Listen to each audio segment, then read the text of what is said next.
Once again welcome you all in online classes. एक बार फिर से आपका स्वागत है। यहाँ पे हम डील कर रहे हैं एनडी का क्रैश कोर्स, जिसमें आपका एनडी के क्रैश कोर्स का आज डे है डे नंबर 5। आज हम डिस्कस करने वाले हैं कुछ इंपॉर्टेंट टॉपिक्स 3D लाइन्स से associated as well as planes से एसोसिएटेड। तो चलिए आज हम डिस्कस करते हैं। यहाँ पे हमारा जो टॉपिक चल रहा है स्क्यू लाइन्स का टॉपिक चल रहा है, जिसमें हमने ऑलरेडी डील कर लिया है कि जब भी 3D लाइन्स आपकी ड्रॉ होती हैं तो उसमें हम कैसे दो लाइन्स के बीच में शॉर्टेस्ट गैप या शॉर्टेस्ट डिस्टेंस निकाल सकते हैं। तो आज थोड़ा इसका हम कुछ इंपॉर्टेंट कॉन्सेप्ट को फिर से यहाँ पे क्विक रिवीजन में ले लेते हैं। तो आज है आपका लेक्चर नंबर 5। आज है लेक्चर नंबर 5, जिसमें आपका यहाँ पे सपोज यहाँ पे दो केस में बताऊंगा आपका, जो कि ऑलरेडी डिस्कस कर लिए हैं। यहाँ पे केस नंबर 1 हमने यहाँ पे डिस्कस किया था कि कैसे आप दो 3D लाइंस अगर आपकी दी जाती हैं, ठीक है, दो 3D लाइंस अगर आपकी यहाँ पे दी जाती हैं, ये वेक्टर बी होगी, ये वेक्टर b1 हो गया, ये वेक्टर b2 हो गया, जो कि पैरेलल है। इसको मैं थोड़ा अच्छे से सजा देता हूँ। यहाँ पे आपका ये वेक्टर b1 है, ये वेक्टर b2 है, इसका पॉइंट आपका a है, इसमें मैंने मान लिया इसका पोजीशन वेक्टर आपका a1 है और यहाँ पे पोजीशन वेक्टर a2 है, ठीक है, इसकी आपका पॉइंट b हो गया। तो जो इसके बीच की जो शॉर्टेस्ट डिस्टेंस निकालनी हो तो आपको कुछ नहीं करना होता है। ये दो पॉइंट हैं, इनको हम मिला लेते हैं, यहाँ से इनका पोजीशन वेक्टर निकाल लेते हैं। तो जो इसकी जो शॉर्टेस्ट डिस्टेंस की जो वैल्यू आती है वो होती है d इज इक्वल टू, हाँ, इसे थोड़ा scalar product of a2 minus a1 b1, ये आपका b2, ये रिप्रेजेंटेशन होता है, ठीक है, ये रिप्रेजेंटेशन होता है upon mod of b1 cross b2, ये आपका रिप्रेजेंटेशन होता है, ठीक है, जिसको हम फर्दर लिख सकते हैं आपका a2 minus a1 dot b1 cross b2 up whole upon b1 cross b2 इसका मॉड। तो ये तो तरीका है शॉर्टर डिस्टेंस निकालने का। बाकी अगर आपको इसको सिंपलेस्ट वे में करना है, बजाय कि आप वहां पे क्रॉस और डॉट करें, इस ऊपर वाले पोर्शन को सीधे हम डिटर्मिनेंट के फॉर्म में रिप्रेजेंट कर लेते हैं। तो जिससे डिटर्मिनेंट की वैल्यू आप लोगों ने ऑलरेडी सीख रखी है इंटर क्लास में, तो इसमें आपका इसकी डिटर्मिनेंट की वैल्यू निकल के आ जाती है और डिवाइड कर लेंगे क्रॉस से, उसका मॉड लेके, तो आपको शॉर्टर डिस्टेंस पता चल जाती है। तो फिलहाल यहाँ पे मेरा मेन मकसद ये है, क्योंकि आप लोगों ने स्केलर ट्रिपल प्रोडक्ट इंटर में पढ़ा नहीं होगा, मैं भी नहीं पढ़ा होगा ना, स्केलर ट्रिपल प्रोडक्ट नहीं पढ़ा होगा, ट्रिपल क्रॉस पढ़ा होगा, स्केलर ट्रिपल प्रोडक्ट नहीं पढ़ा होगा ना। तो इसमें आपका एनडी में एक क्वेश्चन और आता है, वॉल्यूम ऑफ पैरेललोपिपेड, तो वो कैसे निकाला जाता है वो अभी आगे डील कर लेंगे। फिलहाल इतना समझ में आ गया ना। हमारा जो मेन एम होगा यहाँ पे, जो ऊपर वाला जो पोर्शन है, ये वाला, जो ऊपर वाला पोर्शन होगा, इसको डिटर्मिनेंट से निकाल लें, बाकी इसका क्रॉस का मॉड ले लें आपका, ये हमारा मेन टारगेट होगा, ठीक है। अब बात करेंगे, अगर ये लाइनें आपकी पैरेलल हो जाएं, ये सपोज ये आपकी लाइन L1 थी, ये आपकी लाइन L2, तो अगर ये लाइनें पैरेलल हो जाएं तो आप जरा खुद देख के बताइए कि जो इनका वेक्टर होगा वो इसके करस्पॉन्डिंग पैरेलल ही तो होगा। तो इसको मैं लिख सकता हूं b1 is equal to vector b2, क्यों पैरेलल वेक्टर, क्योंकि दो लाइन अगर पैरेलल हैं, ऑब्वियसली जो उनके पैरेलल जो करस्पॉन्डिंग वेक्टर होगा वो तो पैरेलल ही होगा। उसके लिए हमें एक्स्ट्रा वेक्टर की जरूरत नहीं है ना, दूसरी लाइन के लिए एक्स्ट्रा वेक्टर की जरूरत नहीं है, क्योंकि उसके करस्पॉन्डिंग ऑलरेडी हमें एक वेक्टर पता है अभी, ठीक है। तो इसलिए हम यहाँ पे क्या करते हैं, जो आपका a2 माइनस a1 है, जब इसके रिस्पेक्ट में शॉर्टर डिस्टेंस आती है, इसके रिस्पेक्ट में शॉर्टर डिस्टेंस निकालते हैं पैरेलल के बीच की, तो बहुत ही सिंपल हो जाती है आपका। इसको आप क्या करेंगे, a2 minus a1 dot vector b upon, ठीक, किसमें, ये देखो ना, इसका आपका क्रॉस है, आपका सीधी सी बात करते हैं, पैरेलल बी का क्रॉस कैसे हो जाएगा आपका, ये देखो ना, ये दोनों वेक्टर आपके सेम है, B2 और B1, तो इससे मेरे को क्या मिल जाएगी, परपेंडिकुलर डिस्टेंस मिल जाएगी ना। ये आपका हमारा ये वाला केस क्या था आपका, B1 और ये B2, तो B1 B2 इसके क्रॉस से में परपेंडिकुलर मिला, ये परपेंडिकुलर वेक्टर n वेक्टर हो गया, ठीक है। अब इसका प्रोजेक्शन, बात क्या चली, इसका प्रोजेक्शन इसके साथ यही तो है, A2 minus A2 A B का, इसका कहने का मतलब क्या हुआ, जो आपका ए बी है इसका प्रोजेक्शन स्केलर प्रोजेक्शन है, जो कि स्केलर प्रोजेक्शन, ठीक है, किस पे, ये जो इसके परपेंडिकुलर वेक्टर है B2 B1 का, यही तो हुआ, ठीक है। अब इस वाले केस में क्या होगा आपका, जो आपका ए बी है, ये लाइन ए बी को मैं ड्रॉ कर लेता हूं, this is A and this is B, ठीक है। तो जो ए बी है, ए बी का जो प्रोजेक्शन है किस पे, बी पे, तो ए बी का प्रोजेक्शन बी पे क्या हुआ, ए बी क्या होगा, बी यूनिट कैप, यही तो है। यहां पे क्या है आपका, ए बी का प्रोजेक्शन ऑन एन कैप, ठीक है, तो ये आपका इसका डॉट हो जाएगा। अब एन क्या है, B1 cross B2 upon mod of B1 B2, यही तो हुआ, समझ में आ रही बात, नहीं आ रही, ठीक हो गया। तो इसको मैं यहां पे रखूंगा, तो यहां पे तब निकल के आता है A B dot B1 cross B2 upon mod of इसका क्रॉस B2, ये हुआ ना, ठीक है। अब ये डिस्टेंस है ऑब्वियसली, ये तो ये क्रॉस, ये यहां से वेक्टर मिलेगा मेरे को, यहां से आपका ना वेक्टर, तो ये भी वेक्टर, दोनों वेक्टर है, vector dot vector scalar quantity देगा। अब स्केलर या तो पॉजिटिव होगी या तो नेगेटिव होगी, अब नेगेटिव डिस्टेंस हो नहीं सकती है, इसलिए हम इसका मोड ले लेते हैं, यहां पे नहीं आई बात समझ में। अब यहां पे आपका क्या है, इसका प्रोजेक्शन ए बी का, ठीक है, अब ये शॉर्ट डिस्टेंस ये तो है आपका, ठीक है, तो यहां पे स्केलर प्रोजेक्शन बी का लेंगे ना आपका, यहां समझ में की बात नहीं आ गई।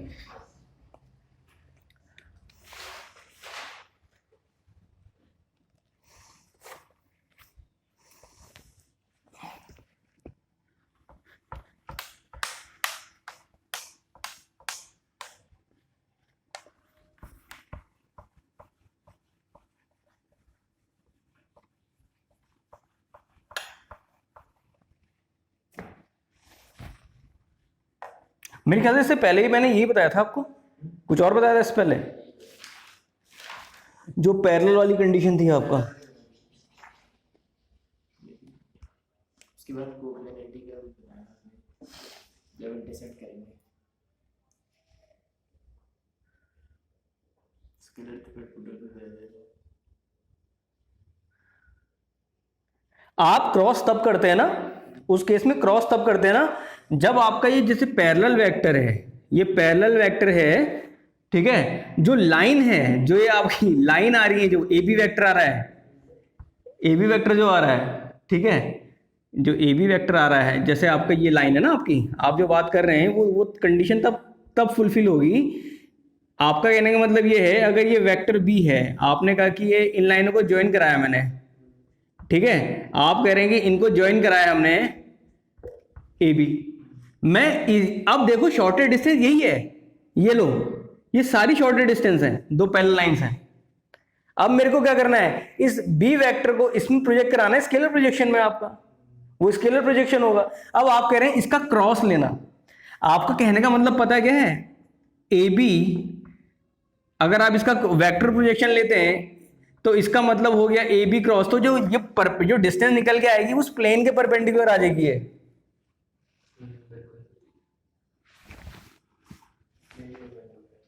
समझ में आ रही बात, नहीं आ रही है? तो अगर आप इसका क्रॉस लेते हैं तो प्लेन के उसमें कुछ और मेंशन किया होगा, वहां पे आप देखिएगा उसमें कुछ और मेंशन किया होगा, कुछ और कंडीशन स्पेसिफाई की होगी वहां पे। अगर आप ए बी पोजीशन वेक्टर आपको ये मिल गया, ये इसकी डायरेक्शन ये हो गई, इसकी डायरेक्शन ये हो गई, है कि नहीं? तो एक वेक्टर ये हो गया वेक्टर बी, और एक वेक्टर ए बी वेक्टर ये हो गया आपका, ठीक है। तो इसमें जो आपकी परपेंडिकुलर, अगर आप इसका क्रॉस लेते हैं, ठीक है, तो इसका क्रॉस लेते हैं तो आपको ये वाली डायरेक्शन मिल रही है।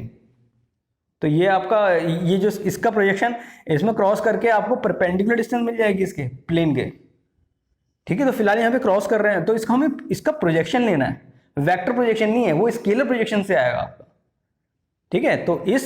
तो इसको हमने क्या किया, इसको जो हमने किया, इस जो ये वाला वेक्टर था इसको हमने इस लाइन के अबाउट, इसको हमने इसके अबाउट प्रोजेक्ट कराया, तब हमें डिस्टेंस आएगी। तो इसका प्रोजेक्शन, जो प्रोजेक्शन आएगा, ये वाला प्रोजेक्शन, ये वाला, यही तो शॉर्ट डिस्टेंस होगी। समझ में आ रही बात, नहीं आ रही? तो अगला यहां पे आपका कॉन्सेप्ट आता है इंटरसेक्शन के लिए। मैंने क्या किया, अगर आपकी 3D लाइंस, आपकी जो आपकी स्क्यू लाइंस हैं, आपकी इंटरसेक्ट कर रही हैं, तो आपको कुछ नहीं करना है। यहाँ पे अगर लाइनें आपकी इंटरसेक्ट कर रही हैं, तो वहां पे जो शॉर्टेड डिस्टेंस होगी, ये L1 और ये L2, तो जब यहाँ पे शॉर्टेड डिस्टेंस आती है वो 0 हो जाती है, यही कहा था। अब शॉर्टेड डिस्टेंस निकाली कितनी हमने, D is equal to A2 minus A1 B1 B2 upon B1 bond, इसका मॉड इक्वल टू, आगे एक शॉर्टेस्ट, इसको 0 कर लो, तो हमारा इसका तो काम ही नहीं रह गया ना, हमारा तो मेन काम यहाँ पे। तो इसका डिटर्मिनेंट निकाल लेंगे और 0 के इक्वल कर लेंगे आपको, तो यहाँ से शॉर्टेस्ट डिस्टेंस आ जाएगी आपकी, ठीक है। अगला यहाँ पे कॉन्सेप्ट आपका आता है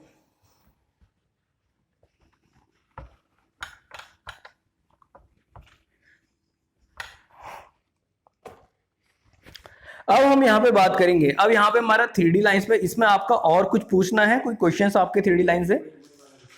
कौन सा वाला? ये मैं अभी आगे बता देंगे, ठीक है, वो तो मैं उसमें बता दूंगा, ठीक है, नोट में बता दूंगा। अब यहाँ पे हम डिस्कस करने वाले हैं प्लेन का कॉन्सेप्ट, जो कि आपका 3D में बहुत ज्यादा इंपॉर्टेंट है, क्योंकि प्लेन के बाद आपका स्फीयर आने वाला है। तो प्लेन एक्चुअली होता क्या है, ठीक है। प्लेन को अगर इजीली डिफाइन करना हो तो सिंपल और हिंदी लैंग्वेज में हम इसको डिफाइन करेंगे। किसी भी दो पॉइंट्स को अगर हम मीट कराते हैं किसी सरफेस में, तो जो दोनों पॉइंट होंगे वो उसी सरफेस में लाई करेंगे, और एक पर्टिकुलर रेशो में वो आपका डिवीजन होता है, जिसको हम आपका सेक्शन फॉर्मूले से इजीली निकाल लेते हैं। और जो पॉइंट ऑफ इंटरसेक्शन होगा वो भी उसी, जो पॉइंट जो उनका मिड पॉइंट होगा, कोई सा भी आपका एक point, random point P choose कर लेते हैं। देखिए कैसा होता है प्लेन। प्लेन की डेफिनेशन आप समझिए पहले, प्लेन होता क्या है, एक्स वाई एंड जेड, ठीक है। सपोज ये आपका प्लेन है, ये वाला कौन सा प्लेन हो गया आपका, एक्स वाई प्लेन, ठीक है। प्लेन कुछ नहीं होती है, एक सरफेस होती है, जिसमें कोई भी, अगर हम किसी भी, सपोज मैं एक्स वाई, आपके एक्स वाई सरफेस में दो पॉइंट लेता हूं, ये अब मैंने ए पॉइंट ले लिया, ये मैंने पॉइंट बी ले लिया, ठीक है। ये पॉइंट ए ले लिया, इसके मैंने कोऑर्डिनेट मान लिए x1 y1 z1 नहीं, इसमें साफ सी बात है एक्स वाई प्लेन में है तो z कंपोनेंट 0 ही होगा, ठीक है, क्योंकि एक ही प्लेन में, अगर तीनों कोऑर्डिनेट होंगे डेट मींस की वो बीच में है ना, स्पेस में है आपका, ठीक है। तो एक कंपोनेंट 0 करना पड़ेगा, ठीक है। तो तब भी मैं 0 को भी z1 सपोज कर लेता हूँ यहाँ पे, और यहाँ पे मान लिया x2 y2 और z2, ठीक है। तो साफ सी बात है, किसी भी, अगर आपको एक जो प्लेन होता है या सरफेस होती है, उसमें अगर आपको डिफाइन करना है कि एक्चुअली प्लेन होता क्या है, प्लेन एक ऐसी सरफेस होती है जिसमें हम कोई भी दो पॉइंट जब रखते हैं,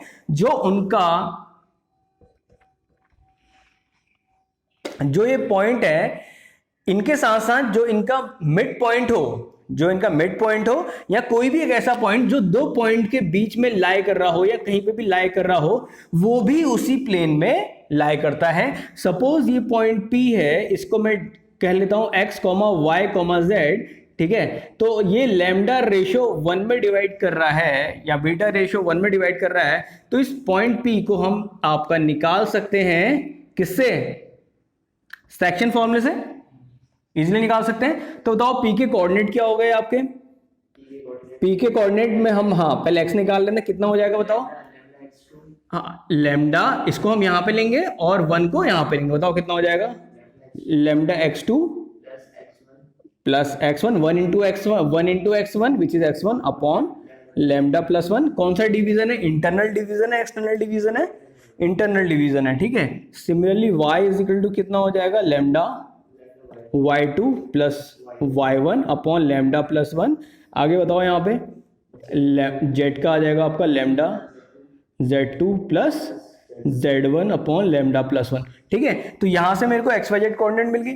अब जो ये पॉइंट मिले हैं, ठीक है, ये जो पॉइंट मिले हैं ये पॉइंट भी उसी प्लेन में लाई करेगा। ठीक है, ये प्लेन भी मतलब जो पॉइंट है P ये भी उसी में लाई करेगा। तो सपोज प्लेन आपका दे रखा है, आपका यहाँ पे आपको दे दिया suppose ax plus B Y plus C Z is equal plus D is equal to 0। आपको कोई भी प्लेन दे रखा है,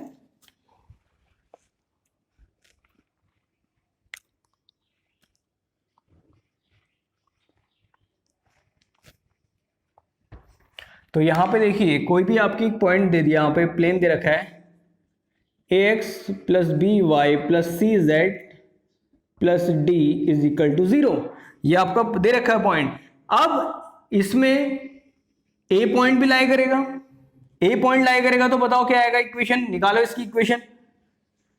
ए पॉइंट और बी पॉइंट दोनों को लाई कराओ इसमें, तो यहां पे हो जाएगा ax1 plus B Y plus C Z one plus D is equal to 0, और यहां पे ax2 plus B Y two plus C Z two plus D is equal to 0। ठीक है, फिर अगला पॉइंट पी है वो भी लाई करेगा, निकालो कितना आ रहा है इसमें, सेटिस्फाई कराओ। यहां से आपके लैम्डा की वैल्यू निकालने में क्वेश्चन आता है, इससे प्रूफ हो जाएगा कि आपका ये इसी पॉइंट में ये आपका एक ही प्लेन में लाया कर रहे हैं। तो जब हम यहां पे वैल्यू रखते हैं, एक तो हमारी इक्वेशन यहां से बनती है आपकी ax1 plus B Y one plus C Z one plus D is equal to 0, क्योंकि ए पॉइंट भी लाया कर रहा है प्लेन में। दूसरी बनेगी हमारी ax2 plus B Y two plus C Z two plus D is equal to 0। जब मैं यहाँ पे इन पॉइंट्स को यहाँ पे P पॉइंट को सेटिस्फाई कराता हूँ इस प्लेन में, तो आपकी बन जाएगी यहाँ पे A क्या बनेगी आपकी lambda x2 plus x1 upon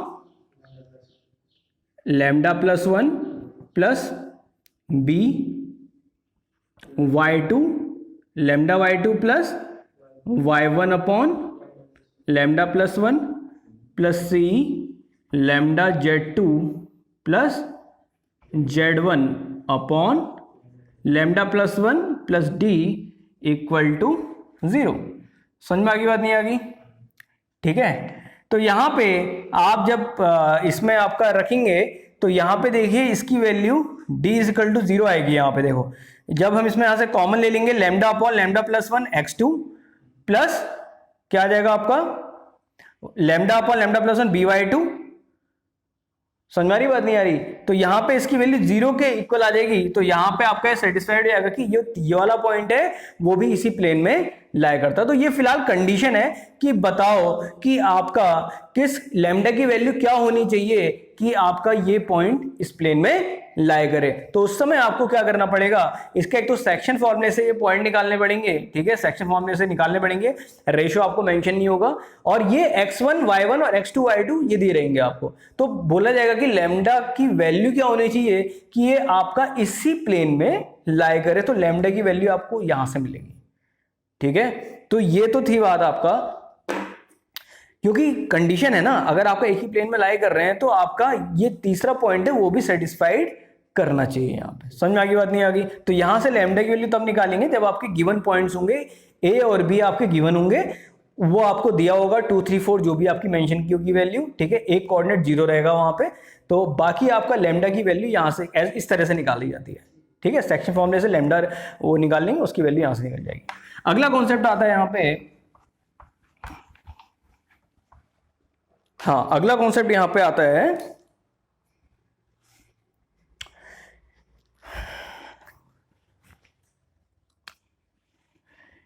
equation of plane. Equation of plane, तो फिलहाल प्लेन की डेफिनेशन, जनरल डेफिनेशन क्या होगी बता दी मैंने।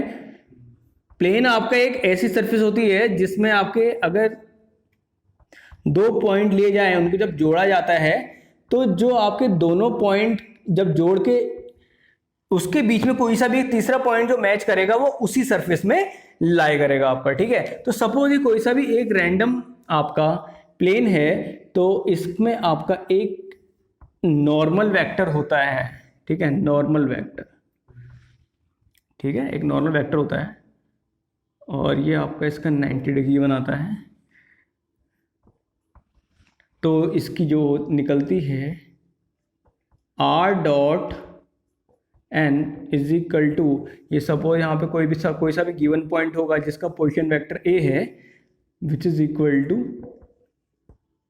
a dot n। इसी a डॉट n को हम d कहते हैं यहाँ पे, जो कि स्केलर क्वांटिटी है। तो यहाँ पे लिखना equation of a plane when it passes through a given point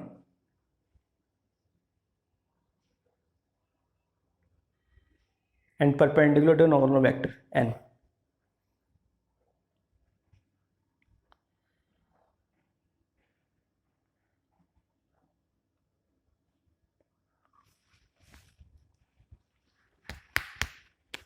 देखो कोई सा भी यहाँ पे एक पॉइंट मैंने सपोज कर लिया, यहाँ पे कोई भी जनरल पॉइंट P है, कोई सा भी एक जनरल पॉइंट P है, तो इस जनरल पॉइंट को मैं लिख सकता हूं कि उसका पोजीशन वेक्टर r है।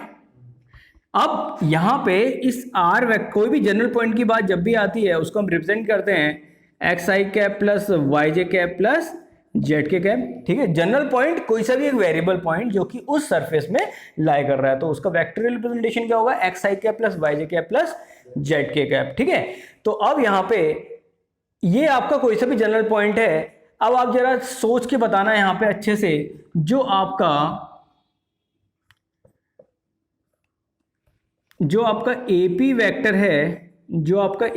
है, वो परपेंडिकुलर है नॉर्मल वेक्टर के, है कि नहीं है, इस नॉर्मल वेक्टर के परपेंडिकुलर है। तो साफ सी बात है, जो आपका एपी वेक्टर का डॉट होगा, यानी जो आपका इसका डॉट प्रोडक्ट होगा एन कैप का, वो आपका 0 होगा, ठीक है। एपी वेक्टर क्या हो जाएगा, position vector of P minus position vector of ए।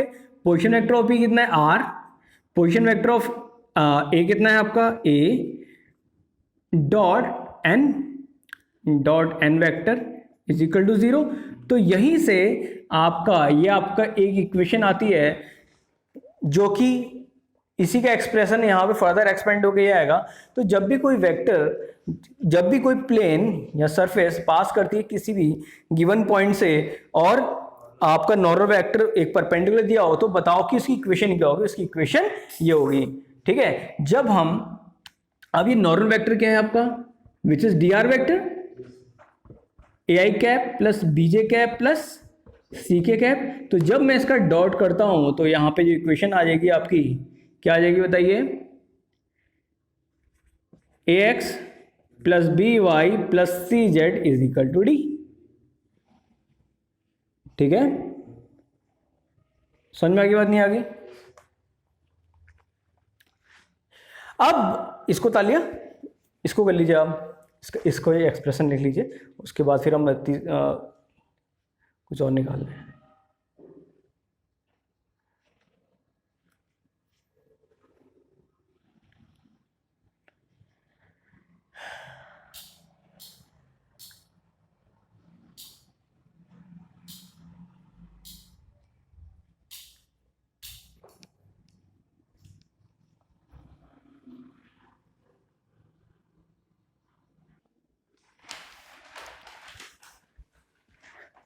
अब यहाँ पे बात करेंगे बहुत ही इंपॉर्टेंट कॉन्सेप्ट की, जो कि बहुत इंपॉर्टेंट है, और आप अगर सीधे बोर्ड के बाद वो कंपटीशन अटेम्प्ट करते हैं तो वो प्रॉब्लम छोड़ के ही आएंगे, क्योंकि वो चीज आपकी यहाँ पे नहीं बताई जाती है। तो अब हम बात करेंगे दो पैरेलल प्लेन के बीच की दूरी की, what is the distance between two parallel planes, ठीक है। तो अगर आपके दो पैरेलल प्लेन दिए होंगे, अगर एक तो प्लेन ये हो गया, ठीक है, दूसरा प्लेन आपका यहाँ पे दिया है, साफ सी बात है। तो साफ सी बात है, प्लेन अगर पैरेलल है तो जो इनका जो नॉर्मल वेक्टर होगा वो भी तो सेम ही होगा, ठीक है, जो इनका नॉर्मल वेक्टर वो भी तो सेम होगा। तो ऐसा तो करेंगे नहीं n1 n2, तो फिलहाल यहाँ पे अगर n1 n2 करता भी हूं तो जो n1 होगा वो आपका n2 के बराबर ही होगा, दोनों सेम ही होंगे, ठीक है। तो दो अगर पैरेलल प्लेन दिए हुए तो नॉर्मल वेक्टर का सेम ही होगा, ठीक है। तो सपोज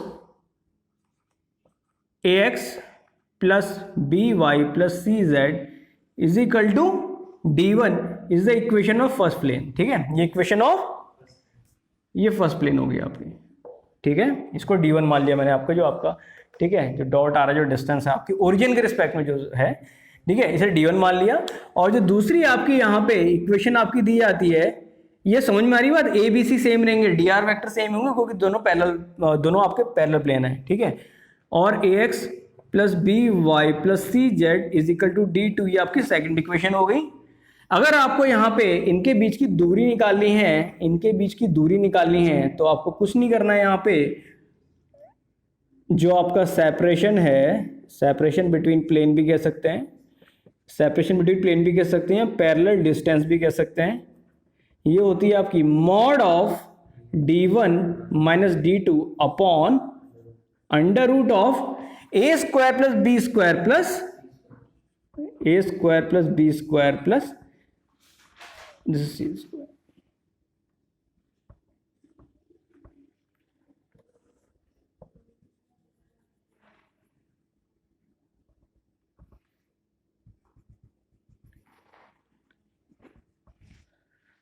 ये बहुत इंपॉर्टेंट कॉन्सेप्ट है यहाँ पे।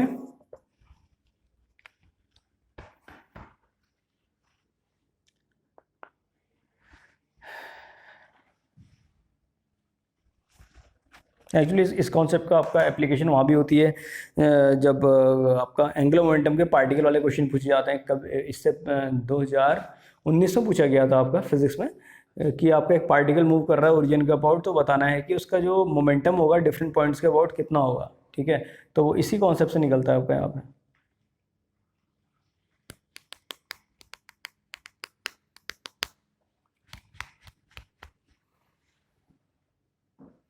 ठीक हो गया। अगला यहां पे आपका आता है कॉन्सेप्ट, अगर कोई plane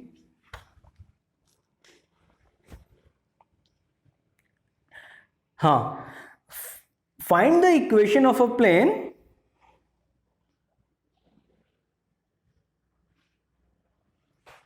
find the equation of a plane when it passes through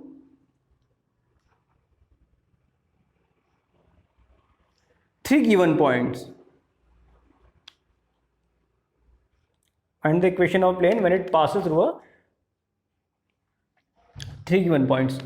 ठीक है, तो आपको यहां पे दे रखी है इक्वेशन, दे रखी है r dot I cap plus 2j cap minus k cap is equal to 5। चलो पहले मैं समझा देता हूं आपको। देखो यहां पे आपको कुछ नहीं करना है।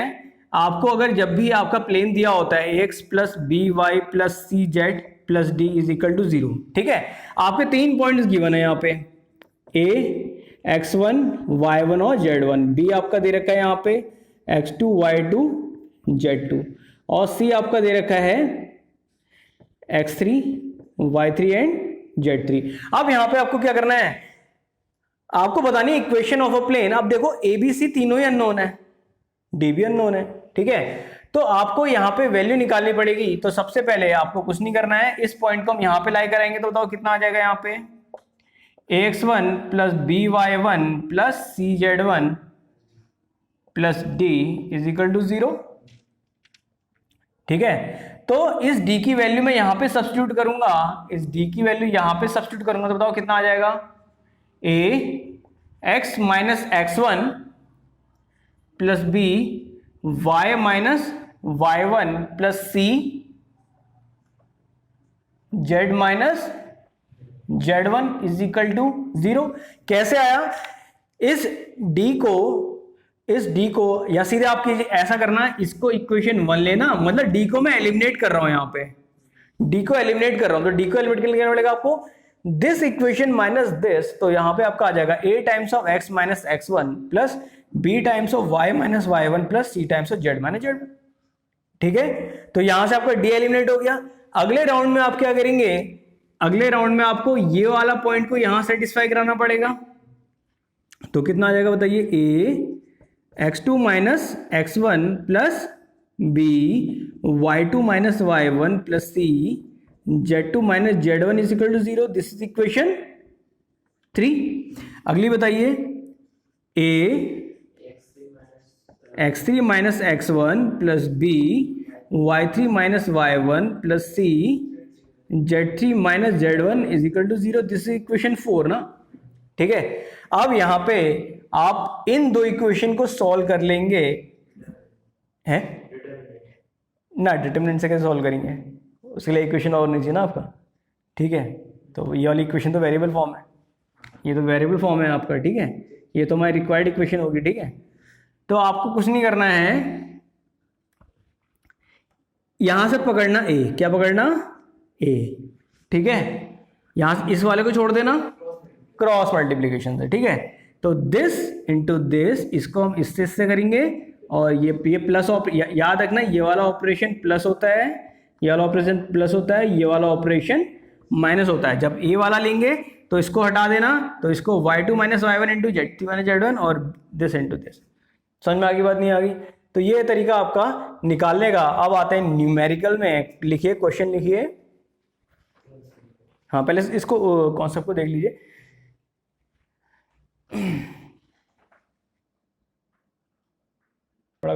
उसमें कॉन्सेप्ट बड़े फाड़ू होने चाहिए आपका। क्वेश्चन लिखना, और सबसे बढ़िया बात तो ये लगती है ना मेरे को, हर बार क्वेश्चन अलग ही रहते हैं उनके। हाँ, क्वेश्चन रिपीट नहीं करते हैं, तो ये बढ़िया लगती है इनकी। Find the equation of a plane which passes through a given points.